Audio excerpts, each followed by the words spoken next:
আমার এই সাধারণ জীবনযাপন যে কারো এতটা ভালো লাগতে পারে বিশ্বাস করো আমার আগে তা জানা ছিল না।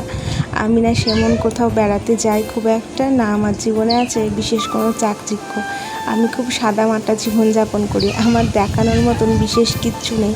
যতটুকুনি প্রয়োজন আমার জীবনে ঠিক ততটুকুনি পাবে, প্রয়োজনের অধিক আমি কিচ্ছু করি না। রাতে তো ভেজেছি রুটি, বাইরে জানেন তো ঝমঝম করে বৃষ্টি পড়ছে, কিন্তু এদিকে দেখুন আমি ঘেমে একদম অস্থির। আর হ্যাঁ, কেউ আমার এই তাওয়াটাকে নিয়ে প্লিজ কেউ খারাপ মন্তব্য করবেন না। আমার কাছে ভালো তাওয়া আছে, কিন্তু কেন জানি না এটার ওপরে আমার একটু বেশিই মায়া। আসলে সেই সংসারটা শূন্য থেকে শুরু করেছি তো, তাই ঝট করে কোনো কিছু ফেলতে আর ইচ্ছা করে না। তবে আমার হাজব্যান্ড বলেছে ও যেদিন এই তাওয়াটাতে কিছু একটা করবে সেদিনকে ওই তাওয়াটা নিশ্চয়ই ওই পুকুরেই ফেলে দেবে। কী আর করা যাবে বলুন, ছেলেকে তো খাইয়ে দিচ্ছে, তো ভাবলাম বাসন কটা ধুয়ে নিই। খেয়ে দিয়ে উঠে না বেশি বাসন পরিষ্কার করতে ইচ্ছাই করে না। তোমরা কে কোথা থেকে আমার ভিডিওটা দেখছো প্লিজ একবার কমেন্ট করে আমাকে জানিও তো। চলো আজকের মতন এইটুকুনি থাক, তোমাদের সঙ্গে আবার নেক্সট কোনো মিনি ব্লগে দেখা হবে। বাই, ভালো থেকো।